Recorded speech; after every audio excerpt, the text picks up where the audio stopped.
describing how Christopher was coming. There was no way he was going to get into my team. So it was really, I feel like God took him by the scruff of his neck and threw him in there. So I say, praise the Lord. So that's my testimony. Given the time, let's just take the last 3 questions. Would it be okay? And I have a very good questions here. Very serious. Yeah. Thank you. Thank you, Dr. Wang. I have a question about the AHEAD Act. I'm not sure if you know that. The AHEAD Act is called the Accounting for Health and Education in Asian Pacific Islander Demographics Act, or 亚裔细分法案. Means like in the census before, usually Asian is Asian, one big group. Now we have Chinese, and Chinese be categorized into 4 subcategories in California. And my question is, do you think like this will prevail across all nation, and will this influence our next generation's education opportunities? I do think colleges are making the distinctions between different Asian groups. That's true. There are some that are actually considered underrepresented and very desirable.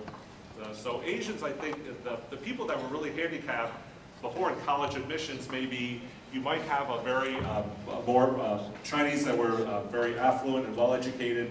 Then you have one whose parents are unskilled and maybe own a laundromat or a grocery store and so forth, but they were judged the same. But now I think more colleges look at the circumstances. You know, I think in my own case, when my son was applying to college, I was a school teacher as when he was applying. But if I was the CEO of a company, his application would have been looked differently, and he would have been looked as a child of privilege rather than a child of some hardworking teacher.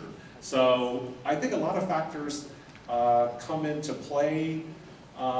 It's a very tricky thing. You know, I don't know if there's a right answer or wrong answer here. I think that the challenge for Asian people is many Asian people want the same thing.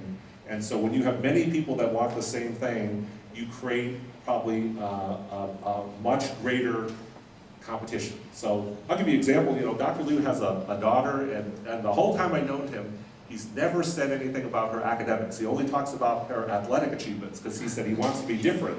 And so he will mention what my daughter has accomplished in swimming and so forth. So part of it is looking different. If you're a Chinese person or Asian person that plays the piano, violin, and is good at math, well, you look like a lot of other Asian people.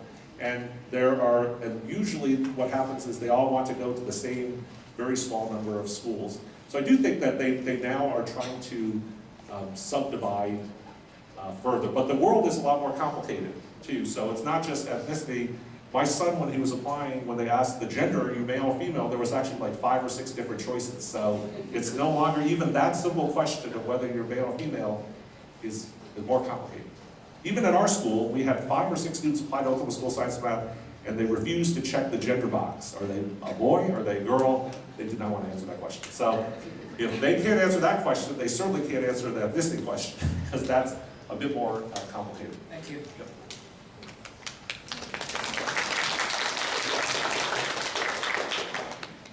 So, Dr. Wang, I do have another question for you from our audience. In your opinion, what is the best way to find or discover a child's passion? You know, I think just creating opportunities for your child. I think one of the things that was really good for us when we were growing up is we took our children to the museums and to the libraries, and so you don't necessarily have to spend a lot of money. And I think that one of the favorite places of my son was going to the library, because we could go to the library and say, you can check out any book that you want. Because they're a youngster, they don't really know the difference between going to the library or going to the amusement park or something. So you want to create opportunities where they feel pleasure in doing things that I think give them some opportunity. Like, you know, for example, like now, my wife notices that I like to eat cake and ice cream, and I can't figure out why, and I realize, oh, when I was younger, the only happy moments we had, because I lived in a more strict Chinese household, is during a birthday we got to eat cake and ice cream. So now if I feel badly and I feel like, oh, I don't feel well, I said, let me eat some cake and ice cream and I will feel happy. So I think it caused the wrong connection there, but I think creating those opportunities for your child to get interested in different things, but not pushing them too much. I think if you get overly involved and you try to force your kids into something, it may have a reverse effect. Thank you so much. Thank you. Sorry, Dr. Wang. Sorry, Dr. Wang Frank. As the concluding question, also I have here, is that just yes or no, I guess. It's a funny question. Dr. Frank, have you ever been beaten by your parents? Probably for doing something bad, but not for academics. Okay. But I guess, in the old Chinese tradition, you still got hit for doing things. I don't know. I don't really have a comment as to, we didn't do that with our own children, I guess. I think American parents are more into doing timeouts and so forth. So I think that's a larger parenting question. But I still think it's important for children to know that you love them unconditionally, regardless. So if you tie it, I think sometimes with Asians, it may be tied to achievement. It usually sounds like this: we don't care what the result is as long as you try hard. But if you come back with a B, that means you're not trying hard. And so it's an impossible situation, because the student they say, you are not trying hard. Or they might say, we don't care what college you go to as long as it's Harvard or MIT. Or, that's your choice. Well, that's not really a choice. Or if your young person says, I want to major in art, and you say, no, you can't. You have to major in engineering or science. Ang Lee, the great director, when he won his Academy Award, remember what he said? He said, I hope my father's proud of me, because his father was embarrassed by him because he wanted to be a filmmaker. And so when he won the Academy Award, he said, I hope my father is proud of me, because his father wanted him to go into science.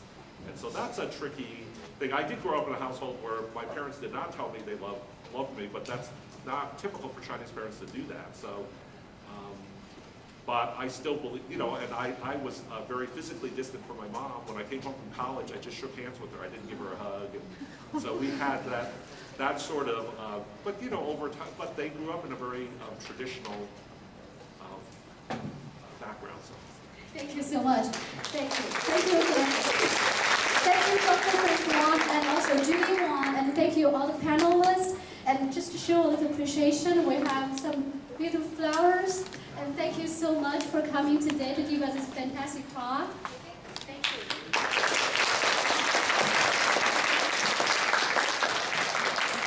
Okay, before the end of concluding, and I really want to thank all the volunteers, especially all the staff members from Share and Grow organization, and also the photographer. Sean's working hard, and also. Mr. Wang is helping us photographing, and also a lot of volunteers, like also the people who help us with the delivery, and also the purchase of water and all the things they have done, the babysitting. And thank you so much. And before we finish, can we take group pictures together? Would you mind, everyone could come into the middle part, and then we can take a big group picture. Would that be okay? And then we take a picture with all volunteers together. Would it be okay? Do you mind just switching in the middle?